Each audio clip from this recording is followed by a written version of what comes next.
Assalamu alaikum, dear students. Today we are taking the measures for protecting ozone layer. Already जो हमने पढ़ा है ozone layer depletion क्या होता है, it is causes and impacts. Yesterday हमने डिस्कस किया था कि what are the various impacts of this ozone layer depletion. Now we will see what are the various preventive measures which can help us in protecting the ozone layer. तो जो various इसके लिए जो measures हैं कि कैसे हम ozone layer जो डिप्लीट हो रहा है कैसे हम उसको कंट्रोल कर सकते हैं. Firstly we have to avoid the consumption of gases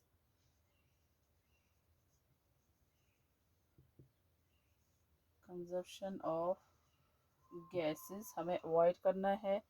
gases consumption कौन से gases, those gases which are dangerous to ozone layer, है ना. वो गैसेस हमें उनका कंजप्शन हमें कम करना है जिससे कि हमारा ओजोन लेयर डिप्लीट हो रहा है. फॉर एग्जांपल हमने आपको ऑलरेडी ओजोन लेयर डिप्लीशन में बताया है कि बहुत सारे गैसेस है जिससे ओजोन लेयर डिप्लीट हो रहा है. But one of the most important जो मेजर कंट्रीब्यूट कर रहा है इस ओजोन लेयर डिप्लीशन के लिए, that is CFCs.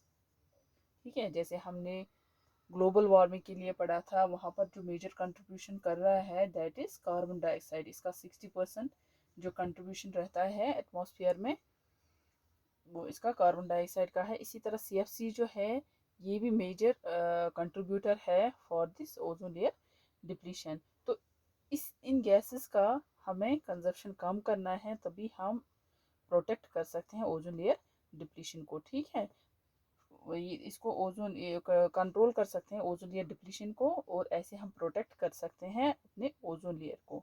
Secondly we have to minimize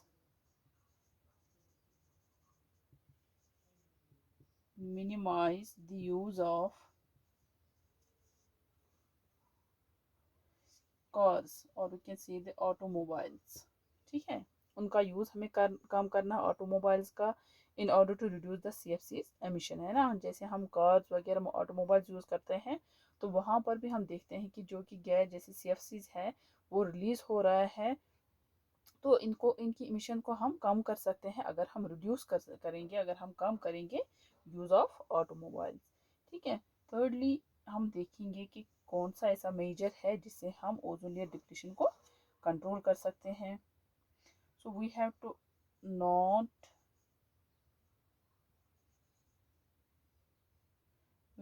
use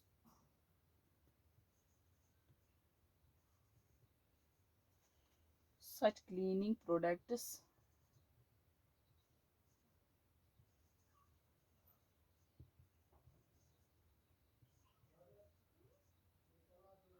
such cleaning products which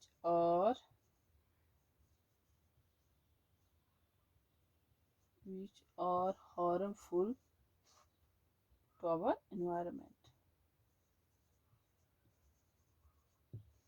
ठीक है, हमें वो क्लीनिंग प्रोडक्ट्स जो हम यूज़ कर रहे हैं उनको हमें यूज़ नहीं करना है, because those products which are harmful to our environment and which are also harmful to us. ठीक है, जो हमारे लिए भी हार्मफुल है, जो हमारे इन्वायरमेंट के लिए भी हार्मफुल है, तो उन प्रोडक्ट्स को हमें यूज़ नहीं करना चाहिए. ऐसे भी हम कंट्रोल कर सकते हैं अपने ओजोन लेयर को, ये कंट्रोल कर सकते हैं ओजोन लेयर डिप्लीशन को. Fourthly we have to buy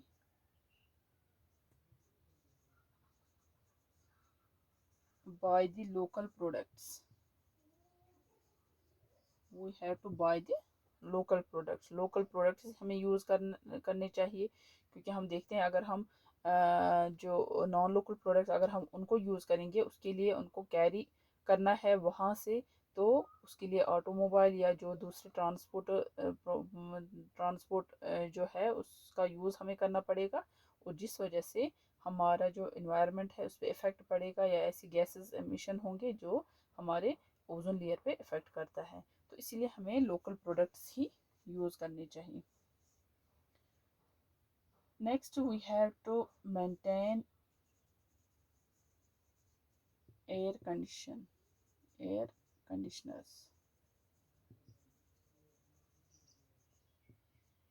air conditioners को हमें मेंटेन करना है, क्योंकि जब हम उनका यूज़ करते हैं तो वहाँ पर भी हम देखते हैं कि गैसेस एमिट हो रहे हैं, वो वाले गैसेस जो हमारे लिए या जो हमारे ओजोन लेयर डिप्लीशन में जो इसके लिए रिस्पॉन्सिबल है, तो वो गैसेस एमिट हो रहे हैं। तो इसलिए हमें इनका मेंटेन अच्छे से करना है, एयर कंडीशंस का, एसीज का।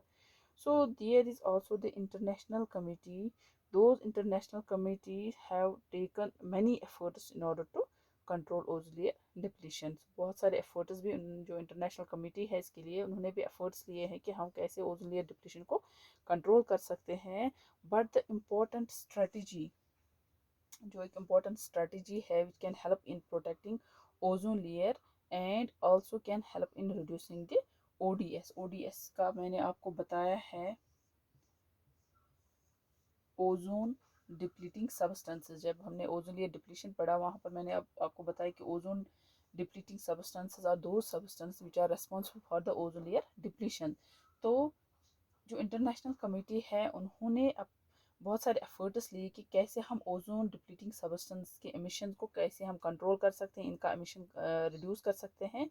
तो उन्होंने भी देखा कि जो इम्पोर्टेंट स्ट्रेटजी है which can help in protecting the this ozone layer depletion and in order to reduce the ozone depleting substances।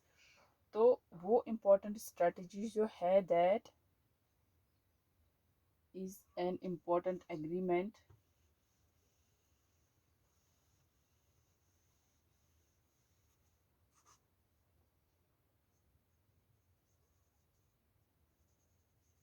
international committee। so इन्होंने एक स्ट्रेटजी बताई कि एक स्ट्रेटजी है जिससे हम ओजोन लेयर डिप्लीशन को कंट्रोल कर सकते हैं। वो स्ट्रेटजी क्या है? It is an agreement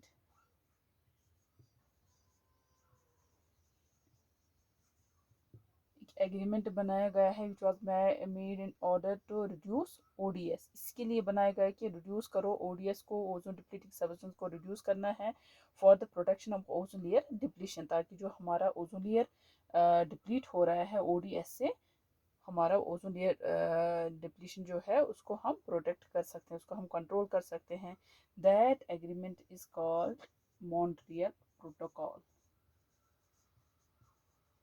Montreal protocol. This protocol here means, ये मैंने आपको बताया था जब हमने क्योटो प्रोटोकॉल पढ़ा था ग्लोबल वार्मिंग में, जब हमने मोस्ट इम्पॉर्टेंट स्ट्रेटजी जो हमने वहाँ पर पढ़ी थी वो था क्योटो प्रोटोकॉल। तो वहाँ पर मैंने आपको बताया कि वो भी क्योटो प्रोटोकॉल भी एक मोस्ट इम्पॉर्टेंट स्ट्रेटजी थी in order to reduce the global warming. ठीक है, तो इसी तरह ये भी एक एग्रीमेंट बनाया गया था ग्लोबल वार्मिंग को रिड्यूस करने के लिए, कंट्रोल करने के लिए। तो इसी तरह यहाँ पर जो ओजोन लेयर डिप्लीशन के लिए भी एक एग्रीमेंट बनाया गया है बाय द इंटरनेशनल कमेटी।